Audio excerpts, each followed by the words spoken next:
নবীজি ভরসা শিখাই দিছে যে তুমি সব চেষ্টা প্রচেষ্টা করবা, করার পর যেমন আপনি দরজা লাগাবেন, আয়াতুল কুরসি পড়বেন, পড়ার পর দরজা বন্ধ করবেন, আপনি আপনার গরুকে বাঁধবেন, আপনার ঘোড়াকে, আপনার ওটকে আপনি ভালোভাবে বাঁধবেন, এটার নিরাপত্তা দিবেন, এটার সেফটি দিবেন, সব কিছু করার পর এবার ইনশাল্লাহ কিচ্ছু হবে না, আল্লাহর উপর ভরসা আছে। নবী বলেন এটাকে ভরসা বলা হয়।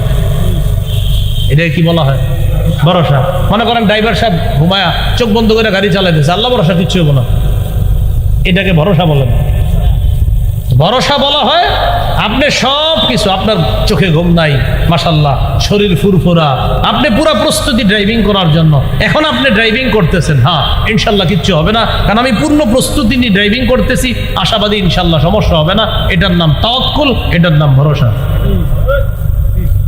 অনেকে ইনকাম না করে, চাকরি বাকরি না করে ঘরে বসে থাকে, আর কয় কোনো সমস্যা নেই, তা আপনি কিছু করতেছেন না, আপনার আব্বা বিচার দিল আপনার নামে, কখন আল্লাহ ভরসা। তো আল্লাহ ভরসা তো ঠিক আছে, আপনি চেষ্টা করছেন নি। আল্লাহ আমাদের সকলকে তাওয়াক্কুলটা আমরা যেন বুঝে শুনে, তাওয়াক্কুলের বিষয়টা আমরা যেন বুঝে শুনে আমল করতে পারি, আল্লাহ তৌফিক দান করে। বলেন তো পদ্ধতি হিসাবে ইবাদত কয় প্রকার? 5। 1 নাম্বার আত্মিক ইবাদত, 2 নাম্বার মৌখিক ইবাদত। কি ইবাদত? মৌখিক ইবাদতের মধ্যে শ্রেষ্ঠ ইবাদত কালিমাতুত তাওহীদ। পড়ি আমার সাথে, লা ইলাহা ইল্লাল্লাহ, এটা শ্রেষ্ঠ ইবাদত। বলেন তো, লা ইলাহা ইল্লাল্লাহ, এই কালিমাতুত তাওহীদ, এটা একদম মনে প্রাণে বিশ্বাস করে মুখে আপনি উচ্চারণ করা। সহিহ বুখারীর 25 নম্বর হাদিস। এই হাদিসের বর্ণনাকে আব্দুল্লাহ ইবনে ওমর রাদিয়াল্লাহু তাআলা আনহুমা বলেন, উমিরতু আন উকাতিলান নাস হাত্তা ইয়াশহাদু আন লা ইলাহা ইল্লাল্লাহ ওয়া আন্না মুহাম্মাদার রাসূলুল্লাহ। আমি ততক্ষণ আদিষ্ট হয়েছি জিহাদ করার ব্যাপারে, আমাকে ততক্ষণ পর্যন্ত জিহাদ করতে বলা হয়েছে, লড়াই করতে বলা হয়েছে, যতক্ষণ মানুষ এই সাক্ষ্য না দিবে আল্লাহ ছাড়া কোনো ইলাহ নাই, মুহাম্মদ সাল্লাল্লাহু আলাইহি সাল্লাম আল্লাহর রাসূল, এই সাক্ষ্য না দেওয়া পর্যন্ত আমি আদিষ্ট হয়েছি লড়াই করার জন্য। এখানে লা ইলাহা ইল্লাল্লাহ প্রকাশ্যে মুখে উচ্চারণ করতে হবে, দিল থেকেও স্বীকার করতে হবে। মুখের ইবাদতের মধ্যে একটা এটা জানলাম, সহিহ বুখারী 26 নম্বর হাদিসে আছে, সুইলা রাসূলুল্লাহ সাল্লাল্লাহু আলাইহি ওয়াসাল্লাম আইয়ুল আমালি আফজাল। নবীকে প্রশ্ন করা হলো কোন আমল সবচেয়ে শ্রেষ্ঠ? নবীজি বললেন ঈমানুন বিল্লাহ, আল্লাহর প্রতি বিশ্বাস স্থাপন করা শ্রেষ্ঠ ইবাদত। সুবহানাল্লাহ। তাহলে আল্লাহকে বিশ্বাস করি অন্তর দিয়েও, আবার মুখেও স্বীকার করি, অন্তরেও বিশ্বাস করি, আবার মুখেও বলি আল্লাহ ছাড়া কোনো ইলাহ নাই। মৌখিক ইবাদতের মধ্যে আরেকটা ইবাদত, বলেন তিলাওয়াতুল কোরআন। বলেন কোরআন তেলাওয়াত করা। সূরা কাহফের 27 নম্বর আয়াতে আল্লাহ বলেন, ওয়াতলু মা উহিয়া ইলাইকা মিন কিতাবি রাব্বিকা লা মুবাদদিলা লিকালিমাতি। আপনার রবের পক্ষ থেকে ওহী হিসাবে যে কিতাব দেওয়া হয়েছে, কিতাবের যে অংশ দেওয়া হয়েছে, আপনি তা তেলাওয়াত করেন, এটা পরিবর্তনকারী কেউ নাই, আপনার রবের কথা পরিবর্তনকারী কেউ নাই, তেলাওয়াত করেন, কোরআন পড়েন। এবার আমার সাথে বলেন কোরআন একটু আওয়াজ করেও পড়া যায়, বলেন আওয়াজ ছাড়াও পড়া যায়। তাহলে আওয়াজ করেও পড়া যায়, আবার আওয়াজ ছাড়াও পড়া যায়। তিরমিজি শরীফের বর্ণনা 1333 নম্বর হাদিস। قال رسول الله صلى الله عليه وسلم الجاهر بالقرآن كالجاهر بالصدقة والمسر بالقرآن كالمسر بالصدقة। যে ব্যক্তি একটু উঁচু আওয়াজে কোরআন পড়ে সে প্রকাশ্যে সৎকাকারীর মতো, যে ব্যক্তি একটু নিম্ন আওয়াজে কোরআন পড়ে সে গোপনে সৎকাকারীর মতো। তাহলে কোরআন দুই ভাবে পড়া যায়। সহিহ বুখারীর বর্ণনা 5011 নম্বর হাদিস। এই হাদিসের বর্ণনাকারী বারা ইবনে আযিব রাদিয়াল্লাহু তাআলা তিনি বলেন, কানা রাজুলুন ইয়াকরাউ সূরাতাল কাহফি। এক ব্যক্তি সূরা কাহফ তেলাওয়াত করছিল। কোন সূরা? কাহফ। ওয়া ইলা জানিবিহি হিসানুন মারবুতুন বিশাতানাইন। ওই ব্যক্তির পাশে তার দুইটা ঘোড়া আছে, তার একটা ঘোড়া রশি দিয়ে বাঁধা, তার একটা ঘোড়া আছে দুইটা রশি দিয়ে বাঁধা ঘোড়াটা। তো উনি যখন কোরআন তেলাওয়াত করতেছে, ফাতাগাশাতু সাহাবা, ওই ঘোড়ার উপরে আকাশের মেঘ আইসা তারে ছায়া দিতেছে, ঘোড়ারে একটা মেঘের মতো দেখা যাইতেছে। এটা বুখারীর বর্ণনা। আর মুসলিমের বর্ণনাটা এমন, একটা মেঘমালার মতো দেখা গেছে, ফিহা আমসালুস সুরুজ, ওই মেঘের ভিতরে আবার আপনার বাতির মতো দেখা গেছে, বাতি। বুখারীতে আছে শুধু মেঘ, আর ওইটাতে আছে মেঘমালা, আর এটার মধ্যে বাতির মতো দেখা যাইতেছে। আরে ঘটনা কি, এটা কি? উনি যখন পড়তেছে এটা আরো নিচে আসতেছে। উনি বলেন ফাজআলাত তাদনু ওয়া তাদনু, এই মেঘ শুধু নিচের দিকে আসতেছে, মেঘের মতো খণ্ডটা শুধু নিচে আসতেছে। নিচে আসতে আসতে মুসলিমের বুখারী বর্ণনা শোনাচ্ছি, মুসলিমের বর্ণনা আসছে আমি পড়া স্টপ করলাম, মুসলিমের বর্ণনা আসছে তখন ওই মেঘটা আবার উপরে উঠে গেছে। আর বুখারীর বর্ণনায় হলো ফালাম্মা আসবাহা, যখন সকাল হলো, আতান নবিয়্যা সাল্লাল্লাহু আলাইহি সাল্লাম, ওই ব্যক্তি নবীর কাছে আসে। আসার পর নবীজিরে বলতেছে, হুজুর রাতের বেলা আমি কোরআন তেলাওয়াত করতেছিলাম, আকাশের মেঘ আসছে, আসার পর তখন মেঘ ছায়া দিছে ঘোড়াটাকে, ছায়া দেওয়ার পর ফাজআলা ইয়ানফিরু, ঘোড়া লাফানো শুরু করছে। মুসলিমের বর্ণনায় আসছে রাসূল সাল্লাল্লাহু আলাইহি সাল্লাম, তার সাহাবী ছিলেন উসাইদ ইবনে হুযাইর, তাকে বললেন, আচ্ছা তো তুমি তেলাওয়াত কি করলা? আমি থামায়া দিছি। এটা মুসলিমের বর্ণনা। কেন? হুজুর আমার সন্তান ইয়াহইয়া ওই ঘরেই ঘুমাইতেছিল, আমি টেনশন করলাম আমি যদি আরো তেলাওয়াত করি আর ঘোড়াও লাফাবে, লাফাইতে লাফাইতে আমার ছেলের উপরে পড়বে, ছেলের কষ্ট হবে, তাই আমি পড়া থামায়া দিছি। তারপর দেখি এটা উপরে চলে গেছে। আহা ইয়াবনা হুযাইর, লাও ইয়াবনা হুযাইর, ও উসাইদ ইবনে হুযাইর, তুমি যদি আরো তেলাওয়াত করতা তাহলে ফজরের আজান যদি হয়ে যাইতো, ফজরের নামাজে যে মুসল্লিরা যাইতো তারাও এই দৃশ্য দেখতে পাইতো। এটা কোন দৃশ্য ছিল জানো? এটা তিলকাস সাকিনা, এটা ছিল আসমান থেকে প্রশান্তি। এই প্রশান্তির মধ্যে যে বাতিগুলা দেখলা, এরা ছিল আল্লাহর ফেরেশতা, তোমার তেলাওয়াত শোনার জন্য। আর বুখারীর বর্ণনা হলো তিলকাস সাকিনাতু তানাজ্জালাত বিল কুরআন, এটা প্রশান্তি, এটা সাকিনা, তোমার কোরআন তেলাওয়াতের কারণে এই সাকিনা আসমান থেকে আসছে। কখনো সাকিনা আসে আমরা দেখি না, রাসূলের সাহাবীকে আল্লাহ দেখায় দিচ্ছে। এই জন্য ইয়াকিন করতে হবে যে তেলাওয়াত করলে সাকিনা আসে, তেলাওয়াত করলে সাকিনা আসে, এটা ইয়াকিন করতে হবে।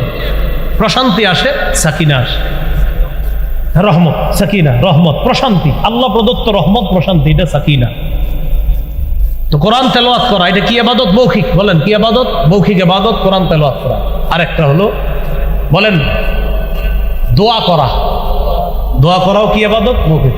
আল্লাহ মাফ করে দেন, আল্লাহ রিজিক দেন, আল্লাহ বরকত দেন, হায়াতে বরকত দেন, আল্লাহ আমার জামা দরকার, জামার ব্যবস্থা করে দেন, জুতা দরকার, জুতার ব্যবস্থা করে দেন। নবীজি বলছে জুতার ফিতা ছিঁড়া গেল এটা আল্লাহর কাছে চাইবে। তো সব আপনি এইভাবে চাইতেছেন দোয়া করা। সূরা আরাফের 55 নম্বর আয়াতে আল্লাহ বলেন, উদউ রাব্বাকুম তাদাররুআন ওয়া খুফিয়া, তোমরা তোমাদের রবকে ডাকো তাদাররুআ, বিনীতভাবে, ওয়া খুফিয়া, এবং চুপিসারে। আপনারা মাঝে মাঝে একটু চুপিসারে দোয়া করেন, এক তো সবার সাথে করেন, মাঝে মাঝে একটু চুপে চুপেও দোয়া করবেন। জাকারিয়া নবী চুপিসারে দোয়া করতেন আল্লাহর কাছে। এই দোয়ার প্রশংসা করে আল্লাহ কোরআনে আয়াত নাজিল করে এই উম্মতকে ওই দোয়ার কথা জানায় দিচ্ছে। সূরা মারিয়ামের 3 নম্বর আয়াতে আল্লাহ বলেন, ইয নাদা রাব্বাহু নিদাআন খাফিয়া, জাকারিয়া নবী যখন তার রবকে গোপনে ডাকলেন, মুফাসসিরিনে কেরাম বলেন আখফাহু লিআন্নাহু আহাব্বু ইলাল্লাহ, জাকারিয়া নবী তার রবকে হালকা আওয়াজে গোপনে ডাকার কারণ হলো গোপনে রবকে ডাকলে রব সবচেয়ে বেশি খুশি হয়। এজন্য মুসলিম শরীফের হাদিসে আসছে, ইরবাউ আলা আনফুসিকুম, নিজেদের প্রতি সদয় হও, ফাইন্নাকুম লাইসা তাদউনা আসাম্মা ওয়ালা গায়িবা, তোমরা এমন রবকে ডাকছো না যে রব বধির, আর যে রব অনুপস্থিত এমন রবকে তো তোমরা ডাকছো না, বরং ইন্নাকুম তাদউনা সামিআন কারীবা, এমন রবকে ডাকো যেই রব শুনে, যেই রব অতি নিকটে। কত নিকটে? সাহাবীরা নবীরে বললেন, আকারিবুন রব্বুনা ফানুনাজিহি আম বাঈদুন ফানুনাদিহি, হুজুর আমাদের রব কি কাছে যে তাকে আস্তে ডাকবো, নাকি আমাদের রব দূরে যে তাকে জোরে ডাকবো?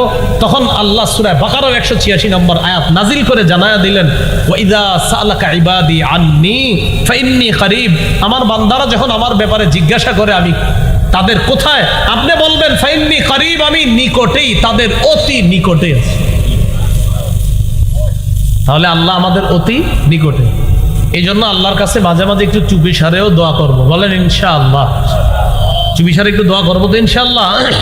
মাঝে মাঝে চুপে চুপে নিম্ন আওয়াজে, হালকা আওয়াজে দোয়া করবেন, আল্লাহ তৌফিক দান করেন। এগুলো মুখের ইবাদত নাম্বার কত? মুখের ইবাদত গেল। আচ্ছা, মুখের আরেকটা ইবাদত বলেন, জিকির করা। জিকির করা কি? মুখের ইবাদত। তাহলে কোরআন তেলাওয়াত করা, দোয়া করা, জিকির করা মুখের ইবাদত।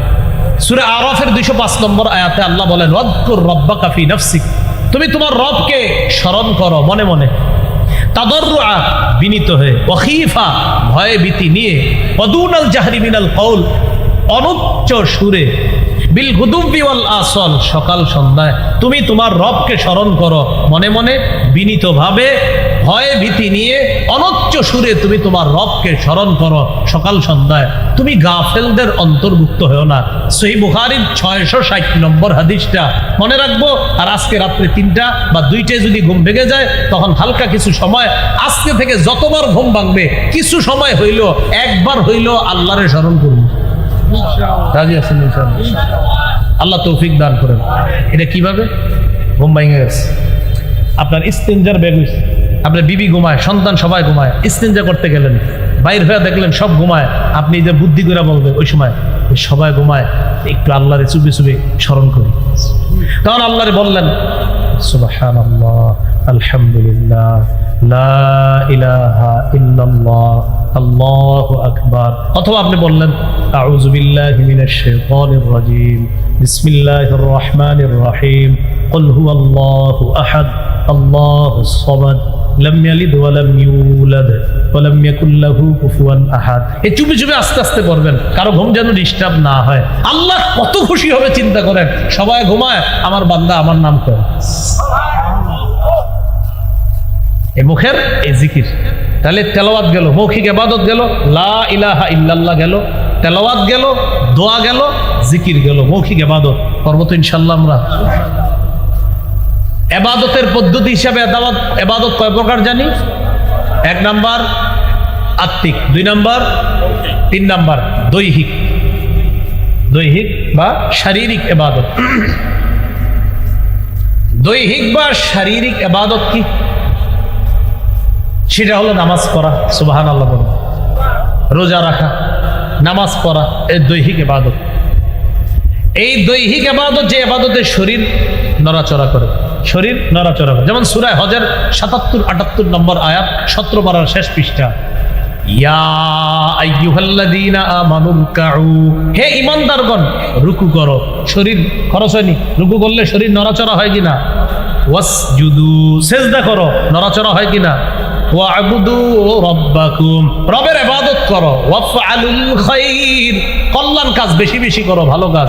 লাআল্লাকুম তুফলিহুন, যাতে তোমরা সফল কাম হও। তিরমিজির একটা হাদিস শুনেন, 2466 নম্বর হাদিস, 2466। এই হাদিসটা হাদিসে কুদসি। আন আবি হুরায়রা রাদিয়াল্লাহু তাআলা আনহু قال قال رسول الله صلى الله عليه وسلم إن الله تعالى يقول يا ابن آدم, আল্লাহ রব্বুল আলামিন বলেন, হে আদম সন্তান, হে আদম সন্তান, তাফাররাগ লিইবাদাতি, তুমি আমার ইবাদতের জন্য একটু চেষ্টা মুজাহাদা করো, যথাসাধ্য চেষ্টা করো আমার ইবাদতের জন্য। তাহলে কি উপকার? আমলা সদরাকা ভিনা, আমি তোমার অন্তর ওই সূর্যে পরিপূর্ণ করে দিব। তুমি আমার ইবাদত যথাসাধ্যভাবে চেষ্টা করো, আমার ইবাদত করো। আমলা সদরাকা গিনা, তোমার এই অন্তর, তোমার এই বুক, তোমার এই বুকটা আমি আল্লাহ ধনাঢ্যতায় পরিপূর্ণ করি। তাহলে কি বললো আল্লাহ? তুমি আমার জন্য ইবাদত করো, যথাসাধ্য চেষ্টা করে, তোমার অন্তরটা আমি আল্লাহ ঐশ্বর্যে, টাকা পয়সা, ধন সম্পদ দিয়ে পরিপূর্ণ করে দিই। আর কি করব? ওয়া আসুদ্দা ফাকারাকা, তোমার দারিদ্রতা আমি আল্লাহ দূর করে দিব। ওয়া ইল্লা তাফআল, তুমি যদি ইবাদত না করো, আমার ইবাদত না করে যদি শুধু খালি টাকার পিছে দৌড়াও, এজন্য তো ইবাদত করো না। আল্লাহ বলেন, মালাতু ইয়াদাইকা শুগলা, তোমার 2 হাত আমি আল্লাহ ব্যস্ত করে দিব। এত ব্যস্ত করব, খালি যেই কেউ হুজুর আইসা বলবে নামাজ পড়ছেনি, হুজুর সুযোগই পাই না, আল্লাহ কয় তোরে আমি ব্যস্ত করছি। আর কি করব? আলাম আসুদ্দা ফাকরাকা, তোর দারিদ্রতা আমি কোনোদিনও দূর করব না। আপনি মনে করেন সব কোটিপতি অনেক বেশি, খুঁজা দেখেন 9 কোটি ঋণ আছে। আমগো কুমিল্লার আনিসুর রহমান আশরাফ হিসাব যদি সুন্দর মতো করতে পারে এগুলো ফরমালিন হাসি। কি হাসি? মানে হাসে যে এত টাকার মালিক, তো আবার বলে ঋণও আছে। এত টাকা ঋণ নিয়ে এই হাঁটি কেমনে দেয়? সুদের টাকা যেই ব্যক্তির কাছে সুদে ব্যাংক টাকা পায়, আনিসুর রহমান আশরাফ হিসাবে একটা বয়ান আছে দেখবেন, সেখানে কয় হ্যাঁ হাসে কেমনে, এই টাকা সুদের টাকার বোঝা মাথায় নিয়ে এই লোক হাসে কেমনে? এইগুলো আসল হাসি না, এগুলো ফরমালিন হাসি। আমি আল্লাহ লাকাদিরুনা আলাল ইত্তিসা আকসার মিন ইত্তিসাইস সামা। তোমরা যে আসমান দেখো, এই আসমান যত প্রশস্ত দেখো, এর চাইতেও আরো প্রশস্ত কিছু নির্মাণ করতে আমি আল্লাহ সক্ষম, আমি আল্লাহ ক্ষমতা রাখি। এটা হলো লামুসিউনের আর একটা তাফসীর। ইমাম মুজাহিদ রহমতুল্লাহ আলাইহি তাফসীর করেছেন, ইন্না লামুসিউনা এই ইন্না লাকাদিরুনা বিখালকি সামাইন বিমিসলিহা। যে আসমানটা তোমরা তাকায় দেখতেছ, এই জাতীয় আরো আসমান বানাইতে আমি আল্লাহ সক্ষম, আমার কাছে কোনো ব্যাপার না, আমি আল্লাহ এটার ক্ষমতা রাখি। তাহলে আসমান বানিয়েছেন কে? আল্লাহ। সূরা আম্বিয়ার 32 নম্বর আয়াতে আল্লাহ বলেন, ওয়াজআলনাস সামাআ সাকফাম মাহফুজা। আমি আসমানকে করেছি সুরক্ষিত ছাদ। তোমাদের জন্য আসমানকে সুরক্ষিত ছাদ হিসাবে খুঁটি ছাড়াই আমি আল্লাহ দাঁড় করায় রাখছি। এই হলো আমাদের উপরে যে আসমান, এই আসমানের ব্যাপারে আল্লাহর বক্তব্য। এরপরে আল্লাহ বলেন, ওয়াল আরদ ফারাশনাহা ফানি'মাল মাহিদুন। আমি জমিনকে বিছিয়ে দিয়েছি, ছাদ পাইলাম, এখন দরকার বিছানা। আল্লাহ বলেন আমি জমিনকে বিছিয়ে দিয়েছি। ফানি'মাল মাহিদুন, আমি আল্লাহ কতই না উত্তম বিছাই। বিছানোর দিক থেকে এত বড় একটা বিছানা পৃথিবীর কেউ বিছাইতে পারবে না। তো আল্লাহ বলেন আমি আল্লাহ এই বিছানা তোমাদের জন্য যেভাবে বিছিয়ে দিলাম, কতই না উত্তম বিছানা আমি তোমাদেরকে বিছিয়ে দিলাম। এটা তাফসিরে আল্লামা মুহাম্মদ ইবনে কাসির রহমতুল্লাহ আলাইহি লিখেছেন, ওয়াল আরদ ফারাশনাহা জাআলনাহা ফিরাশান লিল মাখলুকাত। আমি জমিনকে বিছানা বানিয়েছি, যত মাখলুক আছে, সৃষ্টি আছে, সবার জন্য জমিনকে বিছানা বানিয়েছি। তাহলে আসমান জমিন, বলেন আসমান জমিন, এটা হলো জোড়া জোড়া। বলেন কি বললাম? জোড়ায় জোড়ায়। আসমান আর জমিন যেমন জোড়ায় জোড়ায় আল্লাহ সৃষ্টি করেছেন, একটার বিপরীতে আর একটা। এর পরের আয়াতে আল্লাহ বলেন, وَمِن كُلِّ شَيْءٍ خَلَقْنَا زَوْجَيْنِ لَعَلَّكُمْ تَذَكَّرُونَ। এই মাত্র আমি আল্লাহ তোমাদেরকে আসমানের কথা বললাম, জমিনের কথা বললাম। আসমান জমিন যেমন জোড়ায় সৃষ্টি করেছি, একটা আরেকটার বিপরীতে সৃষ্টি করেছি। এই আসমান জমিনের মতো প্রত্যেকটা জিনিসকে আমি আল্লাহ জোড়ায় জোড়ায় সৃষ্টি করেছি। কেন? লাআল্লাকুম তাযাক্কারুন, যাতে তোমরা উপদেশ গ্রহণ করতে পারো। জোড়ায় জোড়ায় সৃষ্টি করেছে কিভাবে? সামাউন ওয়া আরদুন, আসমান এবং জমিন, এটা জোড়ায় জোড়ায়। মুফাসসিরিনে কেরাম বলেন, জামিউল মাখলুকাত আজওয়াজুন, সমস্ত সৃষ্টি জোড়া জোড়া। অতীতের বিজ্ঞান এটা স্বীকার না করলেও আধুনিক বিজ্ঞান আল্লাহর এই কথাটা স্বীকার করে নিয়েছে। ওয়ালাইলুন ওয়া নাহারুন, দিন এবং রাত। ওয়া শামসুন ওয়া কমারুন, সূর্য এবং চন্দ্র, এগুলা সব জোড়ায় জোড়ায়। সূরা আম্বিয়ার 33 নম্বর আয়াতে আল্লাহ বলেন, ওয়া হুয়াল্লাযী খালাকাল লাইলা ওয়ান নাহারা والشمس والقمر كل في فلك يسبحون। তিনি ওই সত্তা যিনি রাত দিনকে সৃষ্টি করেছেন। والشمس والقمر, সূর্য এবং চন্দ্রকে সৃষ্টি করেছেন। মুফাসসিরিনে কেরাম বলেন ওয়া বাররুন ওয়া বাহরুন, জল স্থল জোড়ায় জোড়ায়, একটা স্থল ভাগ আর একটা জল ভাগ, একটা আরেকটার বিপরীত। ওয়া দিয়াউন ওয়া যালামুন, আলো অন্ধকার, একটা আরেকটার বিপরীত, জোড়ায় জোড়ায়। ওয়া শাকাউন ওয়া সাআদাতুন, হতভাগা আর দুর্ভাগ্য, আরেকটা হলো সৌভাগ্য, এই দুইটা জোড়ায় জোড়ায়। একটা হতভাগা আর একটা সৌভাগ্য, দুইটা জোড়ায়, একটা বিপরীত আর একটা। তো আল্লাহ বলেন এইভাবে জিন, ইনসান আর হলো যুকুর ওয়া ইনাস, একদল নারী আর একদল পুরুষ, একটা আরেকটার বিপরীতে আমি আল্লাহ সৃষ্টি করেছি। ওয়া মিন কুল্লি শাইইন খালাকনা, আসমান জমিনের যে বৃত্তান্ত আমি আল্লাহ তোমাদেরকে শোনাইলাম, এইভাবে প্রতিটা জিনিসকে আমি আল্লাহ জোড়ায় জোড়ায় সৃষ্টি করেছি, যাতে তোমরা উপদেশ গ্রহণ করতে পারো। উপদেশ গ্রহণ করে নিলাম, মনে করেন যে আল্লাহ ঠিকই তো আপনি সব জোড়ায় জোড়ায় করছেন, তো তারপর কি করবা? যেহেতু চিন্তা ভাবনা করে দেখলা যে জোড়ায় জোড়ায় সব সৃষ্টি এটা আল্লাহর পক্ষেই সম্ভব, অতএব ফাফিরু ইলাল্লাহ, তোমরা আল্লাহর দিকে ধাবিত হও। ইন্নী লাকুম মিনহু নাযীরুম মুবিন। নবী আপনি বলেন আমি তোমাদের জন্য আল্লাহর পক্ষ থেকে স্পষ্ট সতর্ককারী মাত্র। এখন আপনারা বলেন আসমানকে ছাদ বানিয়েছেন কে? জমিনকে বিছানা বানিয়েছেন কে? আসমানের বিপরীতে জমিন যেমন, জমিনের বিপরীতে আসমান যেমন, এরকম প্রত্যেকটা বস্তুকে জোড়ায় জোড়ায় সৃষ্টি করেছেন কে? অতএব ইবাদত কার করব? তো আল্লাহ বলেন ওয়ালা তাজআলু মা'আল্লাহি ইলাহান আখার, তোমরা আল্লাহর সাথে অন্য কোনো ইলাহকে সাব্যস্ত করবা না, নির্ধারণ করবা না। তোমরাই তো মাত্র জানলা আসমান বানাইলাম আমি আল্লাহ, জমিন বানাইলাম আমি আল্লাহ, প্রত্যেকটা জিনিসকে জোড়ায় জোড়ায় সৃষ্টি করলাম আমি আল্লাহ। যেন গবেষণা করে আমার দিকেই ধাবিত হও, ধাবিত হওয়ার পর মনে রাখবা আমার সাথে শিরিক করবা না, সব কিছুর কৃতিত্ব আমাকেই দিবা।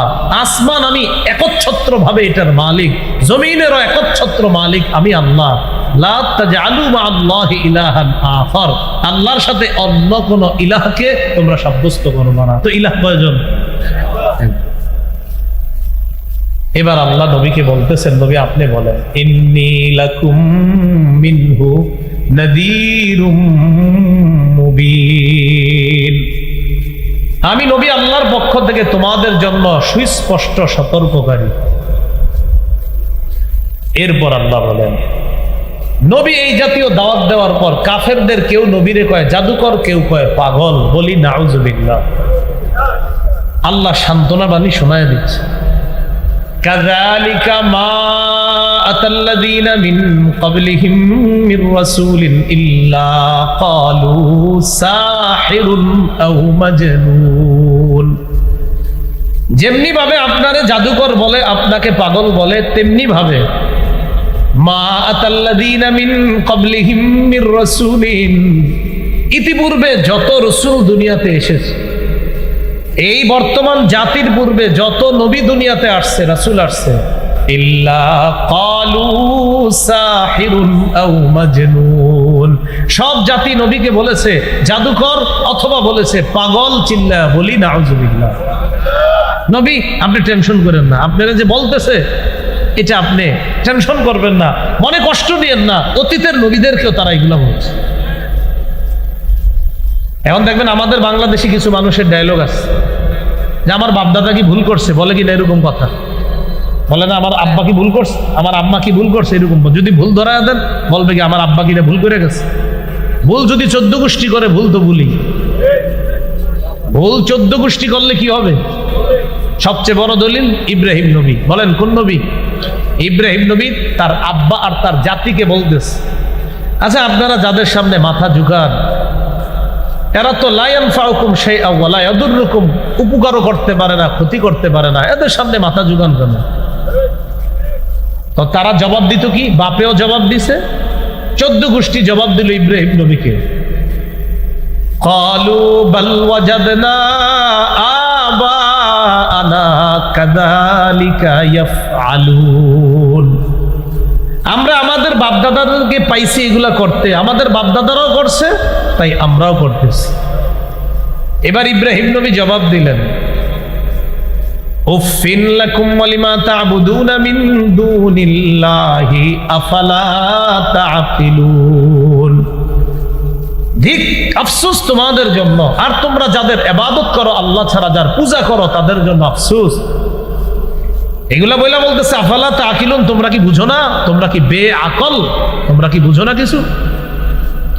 ওই যে বলছে বাপ দাদারা যা করছে আমরাও তা করি, ইব্রাহিম নবী বললেন লাকাদ কুনতুম ওয়া আবাউকুম, তোমরা এবং তোমাদের বাপ দাদারা, কি বলতেছে দেখেন, তোমরা এবং তোমাদের বাপ দাদারা কওমান দাল্লিন, তোমরা সব পথভ্রষ্ট, তোমরাও ভুল করছো, তোমরাও পথভ্রষ্ট, বাপদাদা 14 গোষ্ঠী ভুল করছে তারাও পথভ্রষ্ট।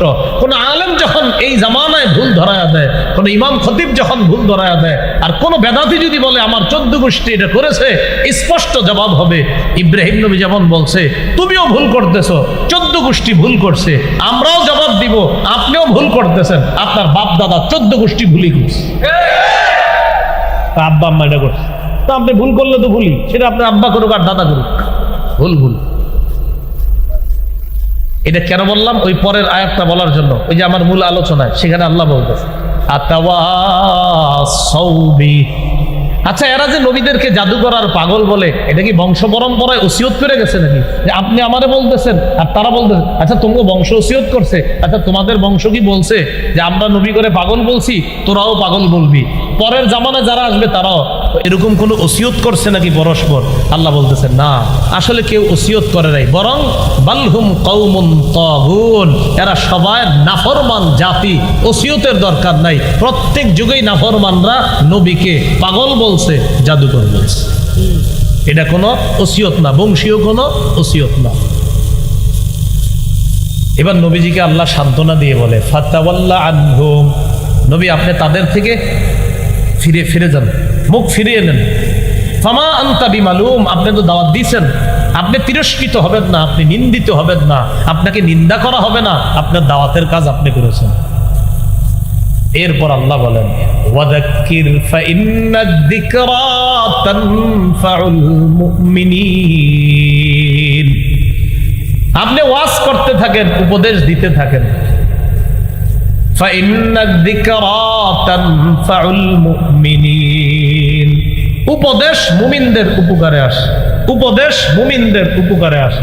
এই যে আজকে ওয়াজ মাহফিলের ব্যবস্থা করছে আহলে সুন্নাত ওয়াল জামাত, আজকে আসরের পর থেকে আলোচনা চলতেছে, এমন আলোচনা হয়েছে যে আলোচনা আপনারা 10 বার শুনছেন, 20 বার শুনছেন, কিন্তু আল্লাহ কোরআনে বলতেছে জানা জিনিস মুমিনদের সামনে বারবার আলোচনা করেন, বারবার, এতে মুমিনের উপকার হবে।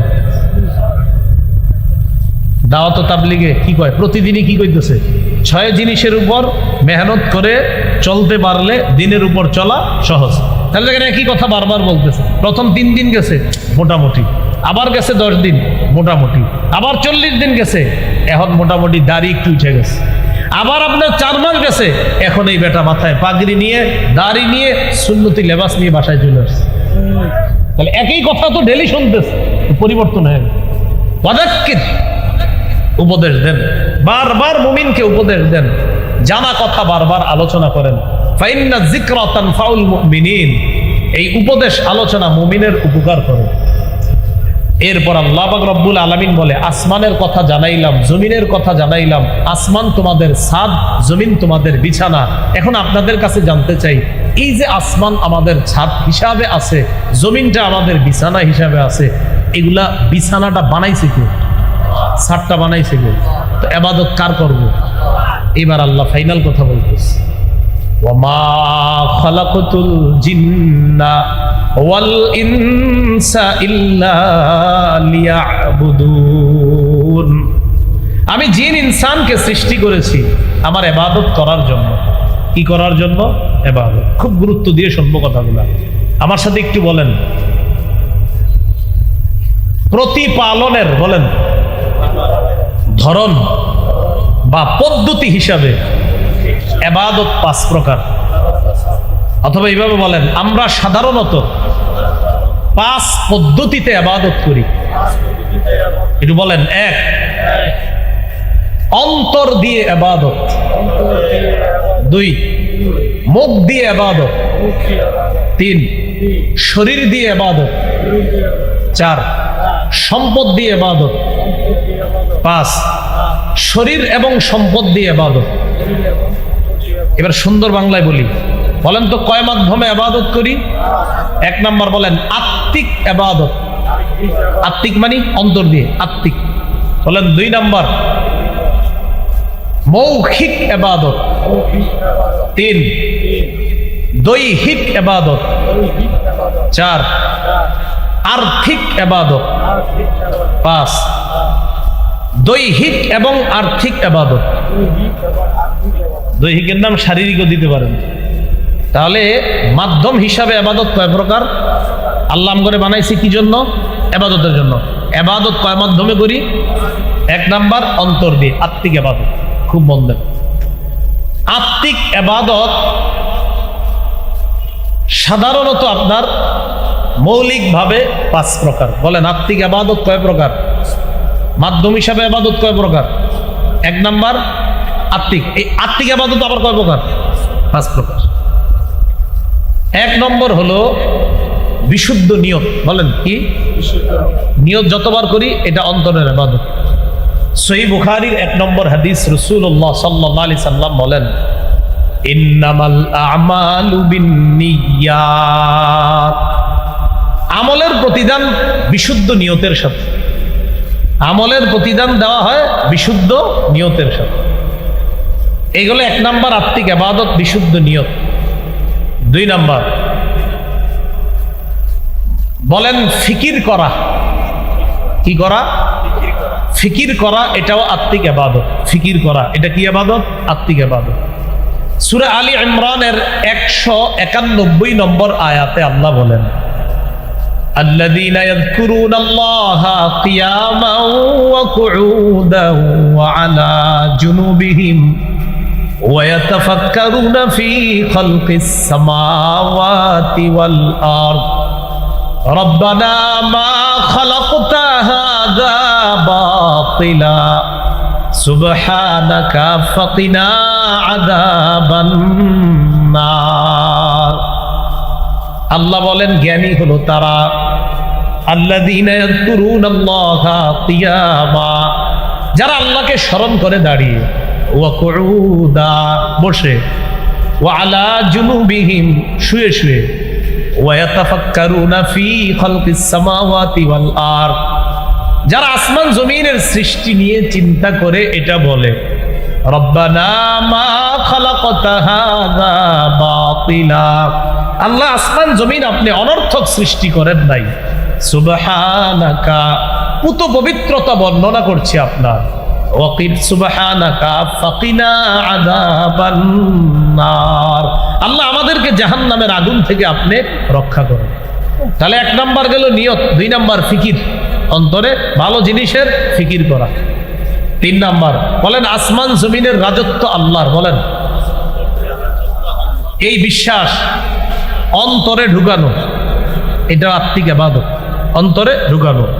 24 পারা শুরু পৃষ্ঠা সূরা জুমারের 33-34 নম্বর আয়াতে আল্লাহ বলেন, ওয়াল্লাযী জাআ বিস-সিদকি ওয়া সাদ্দাকা বিহি উলাইকা হুমুল মুত্তাকুন। ওয়াল্লাযী জাআ বিস-সিদকি, যে সত্য নিয়ে এসেছে, ওয়া সাদ্দাকা বিহি, সত্যকে যে মনে প্রাণে বিশ্বাস করেছে, সত্য বলে মেনে নিয়েছে। আল্লাহ বলেন আমি ঘোষণা করলাম তারাই প্রকৃত মুত্তাকি, তারাই আল্লাহকে ভয় করে। তাহলে অন্তর দিয়ে বিশ্বাস করা সত্যকে, সত্য দ্বারা উদ্দেশ্য ঈমান, আর ঈমানকে অন্তরে লালন করা। কোরআন উদ্দেশ্য সত্য দ্বারা। এই কোরআনকে আপনি শুধু মুখে স্বীকার করলে হবে না, অন্তর দিয়ে এটা বিশ্বাস করা। আসমান জমিনের রাজত্ব শুধু মুখে বললে হবে না, অন্তরে ইয়াকিন ঢুকানো এই সত্য। এটা হলো আত্মিক ইবাদত।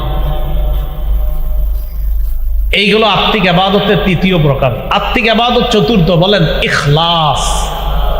কি বলেন তো? ইখলাস। সূরা আনআমের 52 নম্বর আয়াতে আল্লাহ বলেন, ওয়ালা তাতরুদিল্লাযীনা ইয়াদউনা রাব্বাহুম বিল গাদাতি ওয়াল আশিয়্যি ইউরিদুনা ওয়াজহা।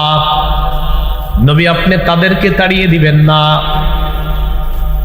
যারা তাদের রবকে ডাকে বিল গাদাতি ওয়াল আশিয়্যি, সকাল সন্ধ্যায়, ইউরিদুনা ওয়াজহা, রবের সন্তুষ্টি কামনা করে যারা রবকে ডাকে তাদেরকে আপনি তাড়িয়ে দিবেন না। সূরা আনআমের ৭৯ নম্বর আয়াতে আল্লাহ বলেন ইব্রাহিম নবীর কথা, ইন্নী ওয়াজ্জাহতু ওয়াজহিয়া লিল্লাযী ফাতারাস সামাওয়াতি ওয়াল আরদা হানিফা ওয়া মা আনা মিনাল মুশরিকিন। ইন্নী ওয়াজ্জাহতু, আমি ফিরালাম আমার চেহারাকে ওই সত্তার দিকে, একনিষ্ঠভাবে ফিরিয়ে নিলাম। আমার চেহারাটাকে আমি ওই রবের দিকে করলাম একনিষ্ঠভাবে, যিনি আসমান জমিন সৃষ্টি করেছেন। ওয়ামা আনা মিনাল মুশরিকিন, আমি মুশরিকদের অন্তর্ভুক্ত নই, আমি শিরিককারীদের অন্তর্ভুক্ত নই। এটা হলো ইখলাস। ইবনে মাজার 3056 নম্বর হাদিসের বর্ণনা, قال رسول الله صلى الله عليه وسلم ثلاث لا يضل عليهن قلب مؤمن।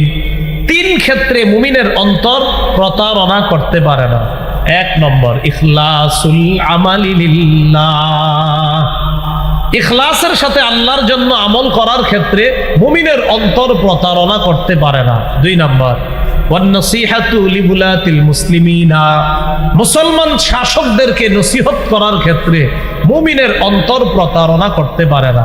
তিন নম্বর, ওয়ালুজুমু জামাআতিহিম, হক জামাতের সাথে লেগে থাকার ক্ষেত্রে মুসলমানের অন্তর প্রতারণা করতে পারে না। বর্তমান জামানায় হক দল কোনটা? হক্কানি ওলামায়ে কেরাম যেটাকে হক দল বলবে সেটাই হক দল। হক্কানি আলেম বুজুর্গ আলেমরা যেই দলটাকে হক দল বলবে সেটাই হক দল। এই দলের সাথে লেগে থাকতে মুসলমানের অন্তর প্রতারণা করতে পারে না। এর মধ্যে একটা হলো আমল ইখলাসের সাথে করা, এই ক্ষেত্রে মুমিনের অন্তর প্রতারণা করতে পারে না। সহিহ বুখারীর ৭৫০১ নম্বর হাদিস, এই হাদিসের মধ্যে আসছে রাসূলুল্লাহ সাল্লাল্লাহু আলাইহি সাল্লাম বলেন, এটা হাদিসে কুদসি। দেখেন ইখলাসওয়ালা নিয়ত করলে কি লাভ। আল্লাহ পাক রব্বুল আলামিন বলেন, ইদা আরাদা আবদি আইয়া আমালা সাইয়্যাতান, আমার বান্দা যখন কোনো গুনাহের ইচ্ছা করে তখন ফেরেশতাদেরকে আল্লাহ বলেন, ফালা তাকতুবুহা আলাইহি হাত্তা ইয়ামালাহা, আমার বান্দা যখন কোনো পাপের ইচ্ছা করে ফেরেশতারা এই পাপ না করা পর্যন্ত পাপ তোমরা লিখবা না। ফাইন আমিলাহা ফাকতুবুহা লাহু বিমিসলিহা, আমার বান্দা যদি পাপ করেই ফেলে তখন তার আমলনামায় একটা গুনাহ লিখবা। ওয়াইন তারাকাহা মিন আজলি, আমাকে খুশি করার জন্য যদি বান্দা পাপটা ছেড়ে দেয়, ফাকতুবুহা লাহু হাসানা, তার আমলনামায় একটা নেকি লিপিবদ্ধ করে দিবে। তাহলে দেখেন কি বলতেছে এখানে, ইখলাসের সাথে নেক আমলের নিয়ত করে নাই, খারাপ কাজের নিয়ত করেছে কলব থেকে, কিন্তু নিয়ত করার পরে কাজটা করে নাই।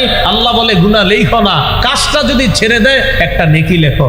এবার আল্লাহ বলেন ওয়াইদা আরাদা আইয়ামালা হাসানা, ইখলাসের সাথে যদি একটা ভালো কাজের নিয়ত করে, ফালাম ইয়ামালহা, আর যদি কাজটা না করে, ফাকতুবুহা লাহু হাসানাতান, আল্লাহ বলেন তার আমলনামায় একটা নেকি লিপিবদ্ধ করে দাও। এরপর আল্লাহ বলেন ফাইন আমিলাহা, আমার বান্দা যদি নেক আমলটা করে, ফাকতুবুহা বিআশরি আমসালিহা ইলা ৭০০ দিফিন, আমার বান্দার আমলনামায় ১০ থেকে ৭০০ গুণ পর্যন্ত সব লিপিবদ্ধ করে দিবে। এটা হলো আপনি ইখলাসের সাথে যদি কোনো ভালো কাজের নিয়ত করেন, এটার লাভ আছে।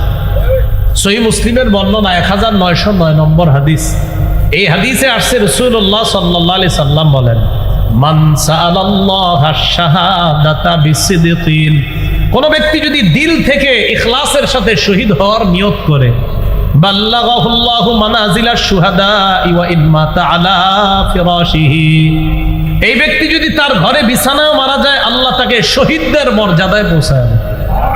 ইখলাসের সাথে কেউ শহীদ হওয়ার নিয়ত করেছে, এই বান্দা যদি তার ঘরের বিছানায় মারা যায় আল্লাহ তাকে শহীদদের মর্যাদায় পৌঁছায় দেয়।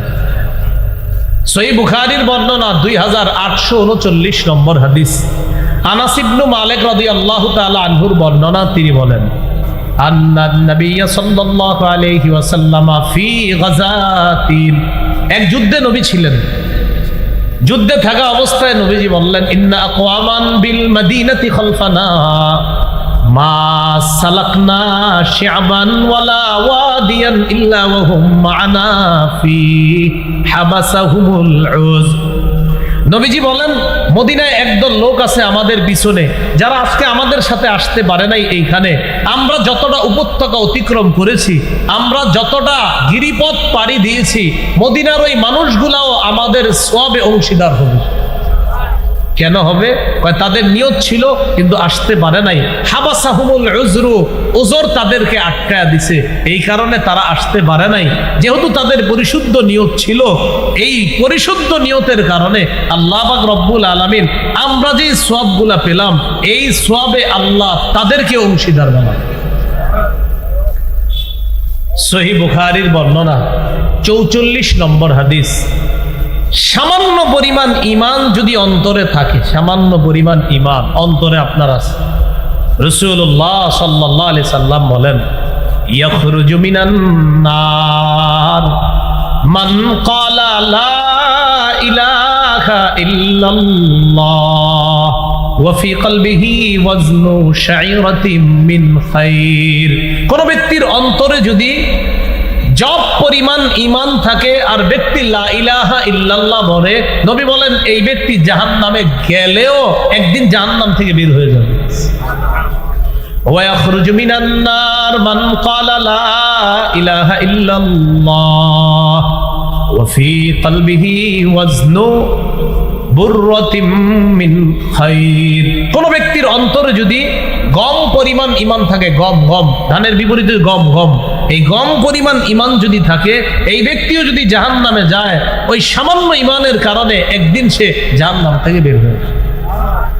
ওয়া ইয়াখরুজু মিনান নার মান ক্বালা লা ইলাহা ইল্লাল্লাহ ওয়া ফি কলবিহি ওয়াজনু যাররাতিন মিন খায়র।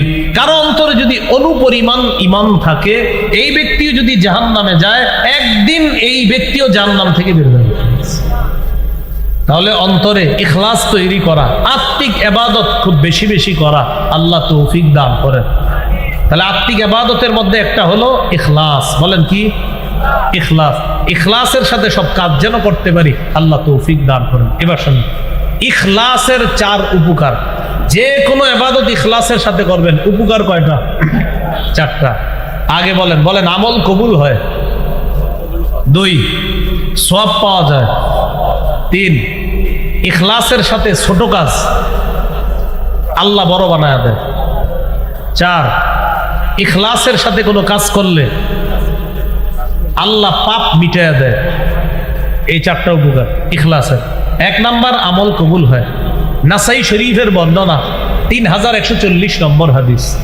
قال رسول الله صلى الله عليه وسلم إن الله لا يقبل من العمل إلا ما كان له خالصا وابتغي به وجهه। রাসূলুল্লাহ সাল্লাল্লাহু আলাইহি সাল্লাম বলেন, আল্লাহ ততক্ষণ বান্দার আমল কবুল করবেন না যতক্ষণ আমলটা আল্লাহর জন্য ইখলাসের সাথে না হবে, আর আল্লাহকে খুশি করার জন্য যদি না হয়, এই আমল আল্লাহ ততক্ষণ কবুল করেন না। 2 নাম্বার, ইখলাসের সাথে আমল করলে সওয়াব পাওয়া যায়। সহিহ বুখারীর বর্ণনা 56 নম্বর হাদিস। সাদ ইবনে আবি ওয়াক্কাস রাদিয়াল্লাহু তাআলা আনহুর বর্ণনা, নবীজি তাকে বলেন ইন্নাকা লান তুনফিকা নাফাকাতান তাবতাগি বিহা ওয়াজহাল্লাহ ইল্লা উজিরতা আলাইহা। নবী বলেন তুমি যেই কোনো দান করবা আল্লাহকে খুশি করার জন্য, যতবার দান করবা ততবার তোমাকে প্রতিদান দেওয়া হবে। হাত্তা মা তাজআলু ফি ফামি ইমরাআতিক, তুমি যদি তোমার বিবির মুখে 1 লোকমা খাবার তুলে দাও ইখলাসের সাথে, এটার কারণেও তোমাকে সওয়াব দেওয়া হবে। তাহলে 2 নাম্বার, ইখলাসের সাথে কোনো কাজ করলে সওয়াব পাওয়া যায়। 3 নাম্বার, ইখলাসের সাথে ছোট কাজ করলে আল্লাহ বড় বানায় দেন।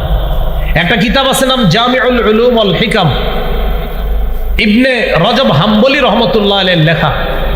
1 নম্বর খণ্ড 13 নম্বর পৃষ্ঠা আব্দুল্লাহ ইবনে মুবারক রহমতুল্লাহি আলাইহি বলেন, রুব্বা আমালিন সগীরিন তুআযিমুহু নিয়্যা ওয়া রুব্বা আমালিন কাবীরিন তুসাগগিরুহু নিয়্যা।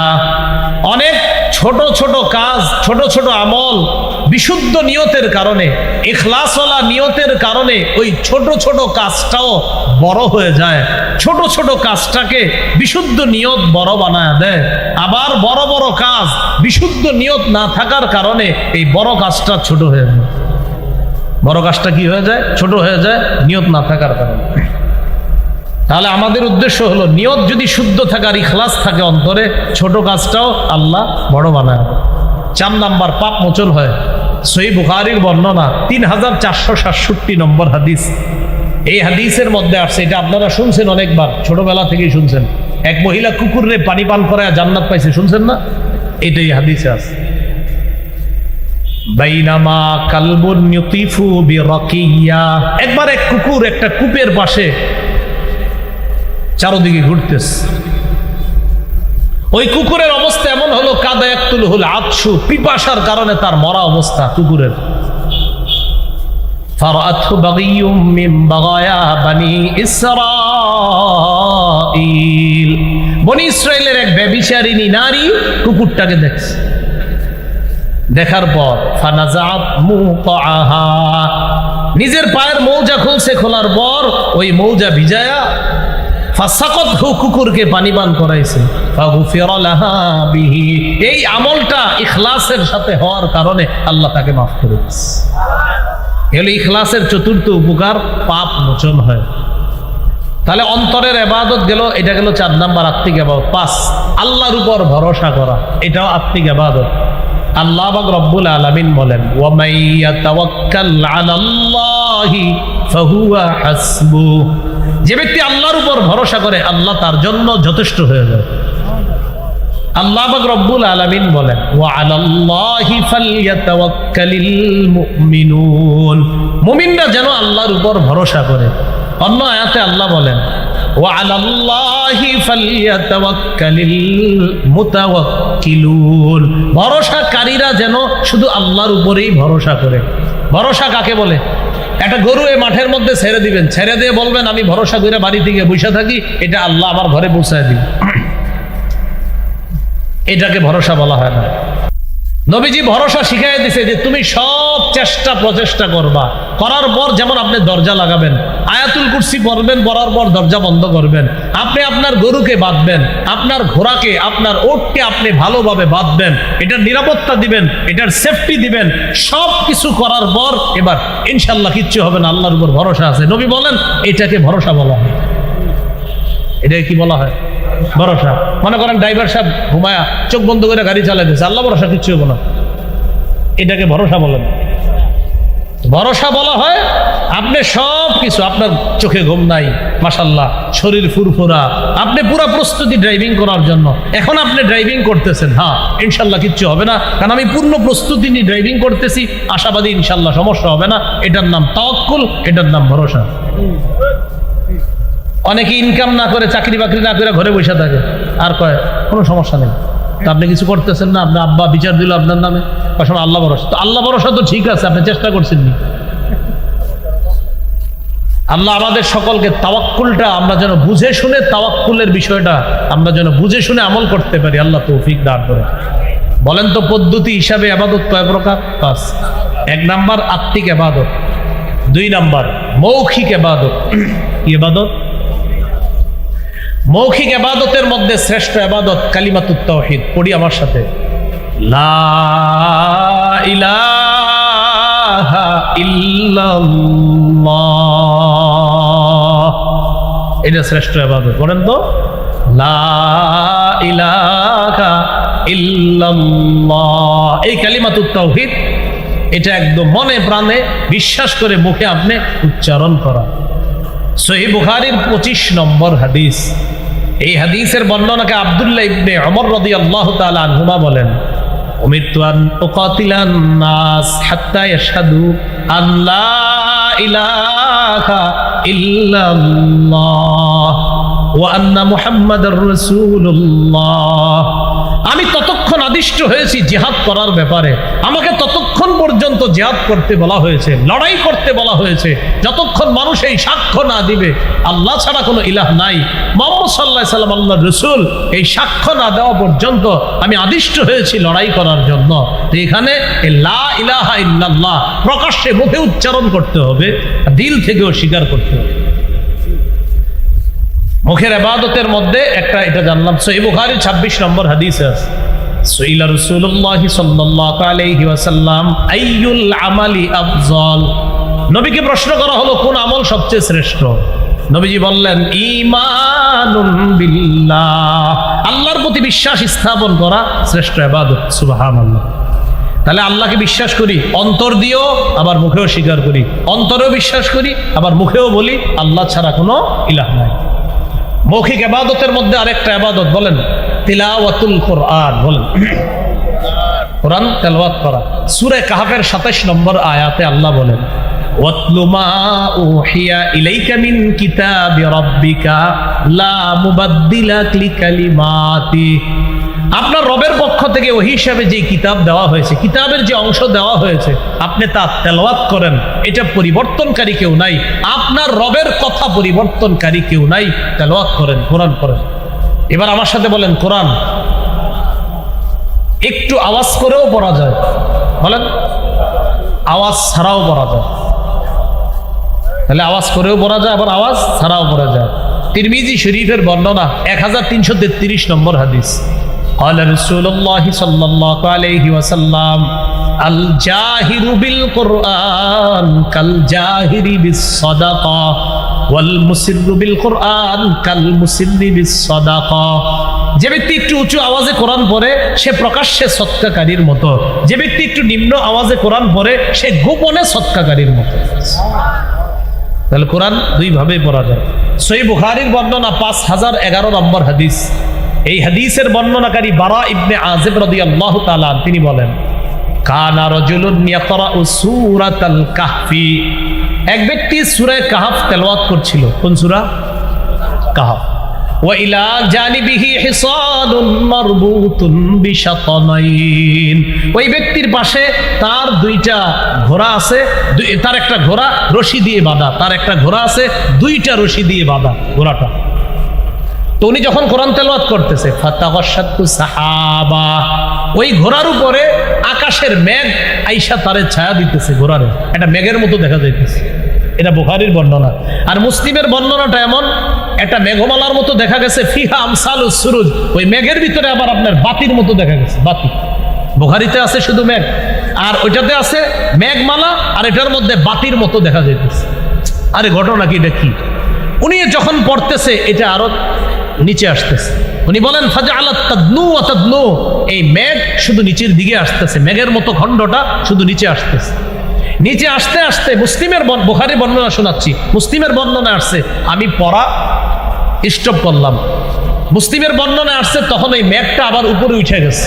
আর বুখারীর বর্ণনায় হলো ফালাম্মা আসবাহা, যখন সকাল হলো আতান নবিয়্যা সাল্লাল্লাহু আলাইহি সাল্লাম, ওই ব্যক্তি নবীর কাছে আসছে। আসার পর নবীজিরে বলতেছে হুজুর রাতের বেলা আমি কোরআন তেলাওয়াত করতেছিলাম, আকাশের মেঘ আসছে, আসার পর তখন মেঘ ছায়া দিছে ঘোড়াটাকে, ছায়া দেওয়ার পর ফাজআলা ইয়ানফিরু, ঘোড়া লাফানো শুরু করছে। মুসলিমের বর্ণনায় আসছে রাসূল সাল্লাল্লাহু আলাইহি সাল্লাম তার সাহাবী ছিলেন উসাইদ ইবনে হুযাইর, তাকে বললেন আচ্ছা তো তুমি তেলাওয়াত কি করলা? আমি থামায়া দিছি। এটা মুসলিমের বর্ণনা। কেন? হুজুর আমার সন্তান ইয়াহইয়া ওই ঘরেই ঘুমাইতেছিল, আমি টেনশন করলাম আমি যদি আরো তেলাওয়াত করি আর ঘোড়াও লাফাবে, লাফাইতে লাফাইতে আমার ছেলের উপরে পড়বে, ছেলের কষ্ট হবে, তাই আমি পড়া থামায়া দিছি। তারপর দেখি এটা উপরে চলে গেছে। আহা ইয়াবনা হুযাইর, ইয়াবনা হুযাইর, ও উসাইদ ইবনে হুযাইর, তুমি যদি আরো তেলাওয়াত করতা তাহলে ফজরের আজান যদি হয়ে যাইতো, ফজরের নামাজে যে মুসল্লিরা যাইতো তারাও এই দৃশ্য দেখতে পাইতো। এটা কোন দৃশ্য ছিল জানো? এটা তিলকাস সাকিনা, এটা ছিল আসমান থেকে প্রশান্তি। এই প্রশান্তির মধ্যে যে বাতিগুলা দেখলা এরা ছিল আল্লাহর ফেরেশতা, তোমার তেলাওয়াত শোনার জন্য। আর বুখারীর বর্ণনা হলো তিলকাস সাকিনাতু তানাজ্জালাত বিল কুরআন, এটা প্রশান্তি, এটা সাকিনা, তোমার কোরআন তেলাওয়াতের কারণে এই সাকিনা আসমান থেকে আসছে। কখনো সাকিনা আসে আমরা দেখি না, রাসূলের সাহাবীকে আল্লাহ দেখায় দিচ্ছে। এই জন্য ইয়াকিন করতে হবে যে তেলাওয়াত করলে সাকিনা আসে, তেলাওয়াত করলে সাকিনা আসে, এটা ইয়াকিন করতে হবে। প্রশান্তি আসে, সাকিনা আসে, রহমত, সাকিনা, রহমত, প্রশান্তি, আল্লাহ প্রদত্ত রহমত, প্রশান্তি, এটা সাকিনা। তো কোরআন তেলাওয়াত করা এটা কি ইবাদত? মৌখিক। বলেন কি ইবাদত? মৌখিক ইবাদত কোরআন তেলাওয়াত করা। আরেকটা হলো বলেন দোয়া করা। দোয়া করাও কি ইবাদত? মৌখিক। আল্লাহ মাফ করে দেন, আল্লাহ রিজিক দেন, আল্লাহ বরকত দেন, হায়াতে বরকত দেন, আল্লাহ আমার জামা দরকার, জামার ব্যবস্থা করে দেন, জুতা দরকার, জুতার ব্যবস্থা করে দেন। নবীজি বলছে জুতার ফিতা ছিঁড়া গেল এটা আল্লাহর কাছে চাইবে। তো সব আপনি এইভাবে চাইতেছেন দোয়া করা। সূরা আরাফের 55 নম্বর আয়াতে আল্লাহ বলেন উদউ রাব্বাকুম তাদাররুআ ওয়া খুফিয়া, তোমরা তোমাদের রবকে ডাকো তাদাররুআ, বিনীতভাবে, ওয়া খুফিয়া, এবং চুপিসারে। আপনারা মাঝে মাঝে একটু চুপিসারে দোয়া করেন। এক তো সবার সাথে করেন, মাঝে মাঝে একটু চুপি চুপিও দোয়া করবেন। জাকারিয়া নবী চুপিসারে দোয়া করতেন আল্লাহর কাছে। এই দোয়ার প্রশংসা করে আল্লাহ কোরআনে আয়াত নাজিল করে এই উম্মতকে ওই দোয়ার কথা জানায় দিচ্ছে। সূরা মারিয়ামের 3 নম্বর আয়াতে আল্লাহ বলেন ইয নাদা রাব্বাহু নিদাআন খাফিয়া, জাকারিয়া নবী যখন তার রবকে গোপনে ডাকলেন, মুফাসসিরিন কেরাম বলেন আখফাহু লিআন্নাহু আহাব্বু ইলাল্লাহ, জাকারিয়া নবী তার রবকে হালকা আওয়াজে গোপনে ডাকার কারণ হলো গোপনে রবকে ডাকলে রব সবচেয়ে বেশি খুশি হয়। এই জন্য মুসলিম শরীফের হাদিসে আসছে ইরবাউ আলা আনফুসিকুম, নিজেদের প্রতি সদয় হও, ফাইন্নাকুম লাইসা তাদউনা আসাম্মা ওয়ালা গায়িবা, তোমরা এমন রবকে ডাকছো না যে রব বধির আর যে রব অনুপস্থিত, এমন রবকে তো তোমরা ডাকছো না, বরং ইন্নাকুম তাদউনা সামিআন কারীবা, এমন রবকে ডাকো যেই রব শুনে, যেই রব অতি নিকটে। কত নিকটে? সাহাবীরা নবীরে বললেন আকারিবুন রব্বুনা ফানুনাজিহি আম বাঈদুন ফানুনাদিহি, হুজুর আমাদের রব কি কাছে যে তাকে আস্তে ডাকবো, নাকি আমাদের রব দূরে যে তাকে জোরে ডাকবো? তখন আল্লাহ সূরা বাকারার 186 নম্বর আয়াত নাজিল করে জানায়া দিলেন ওয়া ইযা সালাকা ইবাদি আন্নী ফাইন্নী করিব, আমার বান্দারা যখন আমার ব্যাপারে জিজ্ঞাসা করে আমি তাদের কোথায়, আপনি বলবেন ফাইন্নী করিব, আমি নিকটেই, তাদের অতি নিকটে আছি। তাহলে আল্লাহ আমাদের অতি নিকটে। এই জন্য আল্লাহর কাছে মাঝে মাঝে একটু চুপিসারেও দোয়া করবো। বলেন ইনশাআল্লাহ। চুপিসারে একটু দোয়া করবো তো ইনশাআল্লাহ। মাঝে মাঝে চুপে চুপে নিম্ন আওয়াজে, হালকা আওয়াজে দোয়া করবেন। আল্লাহ তৌফিক দান করেন। এগুলো মুখের ইবাদত নাম্বার কত? মুখের ইবাদত গেল। আচ্ছা, মুখের আরেকটা ইবাদত বলেন জিকির করা। জিকির করা কি? মুখের ইবাদত। তাহলে কোরআন তেলাওয়াত করা, দোয়া করা, জিকির করা মুখের ইবাদত। সূরা আরাফের 205 নম্বর আয়াতে আল্লাহ বলেন ওয়াদকুর রাব্বাকা ফি নাফসিক, তুমি তোমার রবকে স্মরণ করো মনে মনে, তাদাররুআ বিনীত হয়ে, ওয়া খীফা ভয়ে ভীতি নিয়ে, ওয়া দুনাল জাহরি মিনাল কওল অনুচ্চ সুরে, বিল গুদুবি ওয়াল আসল সকাল সন্ধ্যায় তুমি তোমার রবকে স্মরণ করো মনে মনে, বিনীতভাবে, ভয় ভীতি নিয়ে, অনুচ্চ সুরে তুমি তোমার রবকে স্মরণ করো সকাল সন্ধ্যায়। তুমি গাফেলদের অন্তর্ভুক্ত হও না। সহিহ বুখারীর 660 নম্বর হাদিসটা মনে রাখবো। আর আজকে রাত্রে 3টা বা 2টায় যদি ঘুম ভেঙে যায় তখন হালকা কিছু সময়, আজকে থেকে যতবার ঘুম ভাঙবে কিছু সময় হইল, একবার হইল আল্লাহরে স্মরণ করুন। রাজি আছেন ইনশাআল্লাহ? আল্লাহ তৌফিক দান করেন। এটা কিভাবে? ঘুম ভেঙে গেছে, আপনার ইস্তেঞ্জার ব্যাগ, আপনার বিবি ঘুমায়, সন্তান সবাই ঘুমায়, ইস্তেঞ্জা করতে গেলেন, বাইর হয়ে দেখলেন সব ঘুমায়, আপনি যে বুদ্ধি করে বলবেন ওই সময় ওই সবাই ঘুমায়, একটু আল্লাহরে চুপে চুপে স্মরণ করি। তখন আল্লাহরে বললেন সুবহানাল্লাহ, আলহামদুলিল্লাহ, লা ইলাহা ইল্লাল্লাহ, আল্লাহু আকবার। অথবা আপনি বললেন আউযু বিল্লাহি মিনাশ শাইতানির রাজীম, বিসমিল্লাহির রহমানির রহিম, কুল হুয়াল্লাহু আহাদ, আল্লাহুস সামাদ, লাম ইয়ালিদ ওয়া লাম ইউলাদ ওয়া লাম ইয়াকুল লাহু কুফুয়ান আহাদ। এই চুপি চুপি আস্তে আস্তে পড়বেন, কারো ঘুম যেন ডিস্টার্ব না হয়। আল্লাহ কত খুশি হবে চিন্তা করেন, সবাই ঘুমায়, আমার বান্দা আমার নাম করে। এই মুখের এই জিকির। তাহলে তেলাওয়াত গেল, মৌখিক ইবাদত গেল, লা ইলাহা ইল্লাল্লাহ গেল, তেলাওয়াত গেল, দোয়া গেল, জিকির গেল, মৌখিক ইবাদত করবো তো ইনশাআল্লাহ আমরা। ইবাদতের পদ্ধতি হিসাবে ইবাদত কয় প্রকার জানি? 1 নাম্বার আত্মিক, 2 নাম্বার তিন নাম্বার দৈহিক বা শারীরিক ইবাদত। দৈহিক বা শারীরিক ইবাদত কি? সেটা হলো নামাজ পড়া, সুবহানাল্লাহ বলুন, রোজা রাখা, নামাজ পড়া, এই দৈহিক ইবাদত। এই দৈহিক ইবাদত যে ইবাদতে শরীর নড়াচড়া করে, শরীর নড়াচড়া করে, যেমন সূরা হজের ৭৭-৭৮ নম্বর আয়াত, ১৭ পারার শেষ পৃষ্ঠা, ইয়া আইয়ুহাল্লাযীনা আমানু রুকউ, হে ঈমানদারগণ রুকু করো। শরীর খরচ হয়নি, রুকু করলে শরীর নড়াচড়া হয় কিনা? ওয়াসজুদু, সিজদা করো, নড়াচড়া হয় কিনা? ওয়া'বুদু রাব্বাকুম, রবের ইবাদত করো। ওয়াফআলুল খায়র, কল্যাণ কাজ বেশি বেশি করো, ভালো কাজ। লাআল্লাকুম তুফলিহুন, যাতে তোমরা সফলকাম হও। তিরমিজির একটা হাদিস শুনেন, 2466 নম্বর হাদিস, 2466, এই হাদিসটা হাদিসে কুদসি। আন আবি হুরায়রা রাদিয়াল্লাহু তাআলা আনহু قال قال رسول الله صلى الله عليه وسلم إن الله تعالى يقول يا ابن آدم, আল্লাহ রব্বুল আলামিন বলেন, হে আদম সন্তান, হে আদম সন্তান, তাফাররাগ লিইবাদাতি, তুমি আমার ইবাদতের জন্য একটু চেষ্টা মুজাহাদা করো, যথাসাধ্য চেষ্টা করো আমার ইবাদতের জন্য। তাহলে কি উপকার? আমলা সদরাকা ভিনা, আমি তোমার অন্তর ঐশ্বর্যে পরিপূর্ণ করে দিব। তুমি আমার ইবাদত যথাসাধ্যভাবে চেষ্টা করো, আমার ইবাদত করো। আমলা সদরাকা গিনা, তোমার এই অন্তর, তোমার এই বুক, তোমার এই বুকটা আমি আল্লাহ ধনাঢ্যতায় পরিপূর্ণ করে। তাহলে কি বললো আল্লাহ? তুমি আমার জন্য ইবাদত করো, যথাসাধ্য চেষ্টা করে, তোমার অন্তরটা আমি আল্লাহ ঐশ্বর্যে, টাকা পয়সা, ধন সম্পদ দিয়ে পরিপূর্ণ করে দিই। আর কি করব? ওয়া আসুদ্দা ফাকারাকা, তোমার দারিদ্রতা আমি আল্লাহ দূর করে দিব।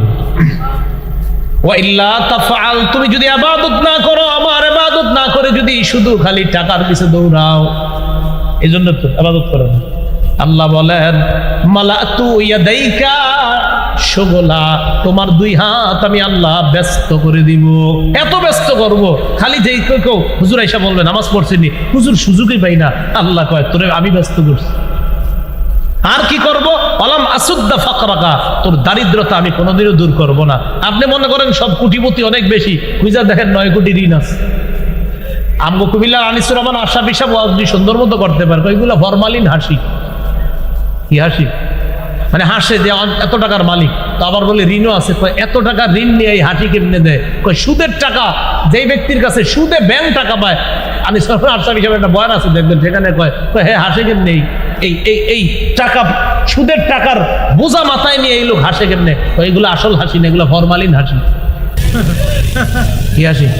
ওই যে ও তো আল্লাহর জন্য সময় দেয় না, তাই আল্লাহ ওরে এমন ভাবে ব্যস্ত করে রাখছে যে তুই খালি বিপদে পড়বি চারদিকে।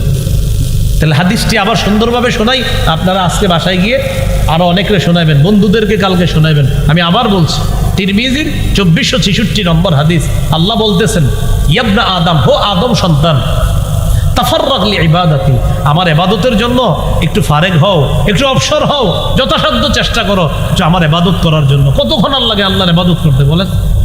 আল্লাহ কয় যদি এটা করো, আমলা সদরাকা গিনা, আমি তোমার বুকটা ঐশ্বর্যে পরিপূর্ণ করে দিব। ওয়া আসুদ্দা ফাকরাক, আমি তোমার দারিদ্রতা দূর করব।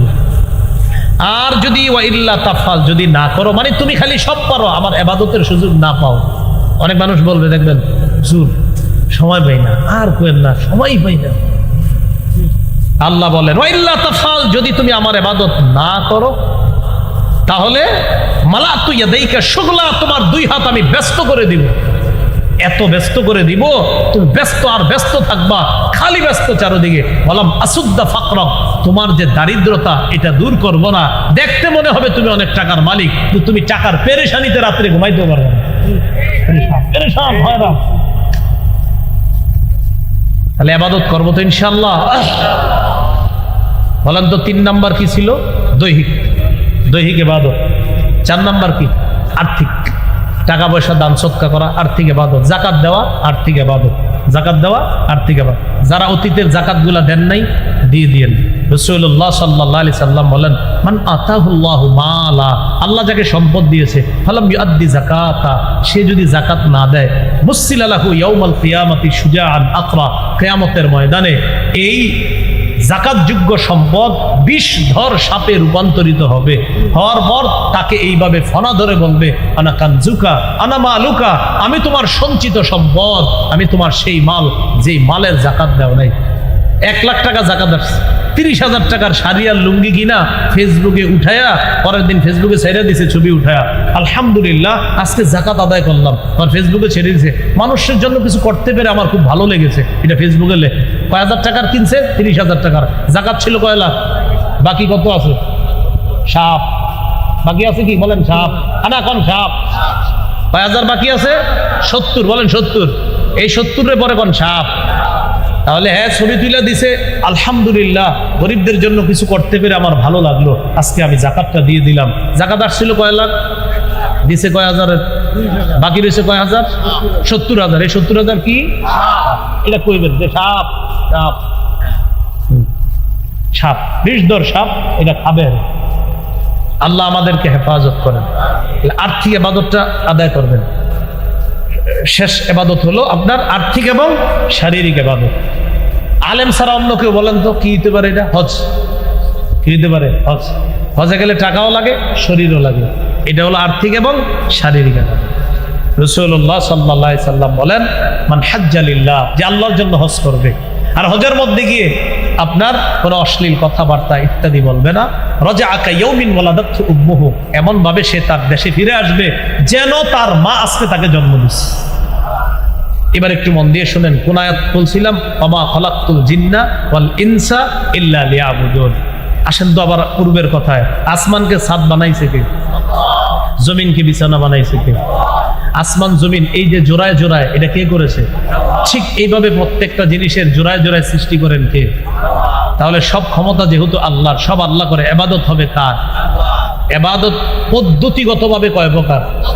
1 নাম্বার আত্মিক, 2 নাম্বার মৌখিক, 3 নাম্বার শারীরিক, 4 নাম্বার আর্থিক, 5 নাম্বার আর্থিক এবং শারীরিক ইবাদত। আল্লাহ আমাদের সকলকে যে কথাগুলো শুনলাম বললাম, অন্তত কিছু কিছু যদি মুখস্থ থাকে আরেকজনে বলবেন, বন্ধুরে বলবেন, আল্লাহ তৌফিক দান করেন। সুবহানাল্লাহি ওয়া বিহামদিহি, সুবহানাকাল্লাহুম্মা ওয়া বিহামদিকা, আশহাদু আল্লা ইলাহা ইল্লা আনতা, আস্তাগফিরুকা।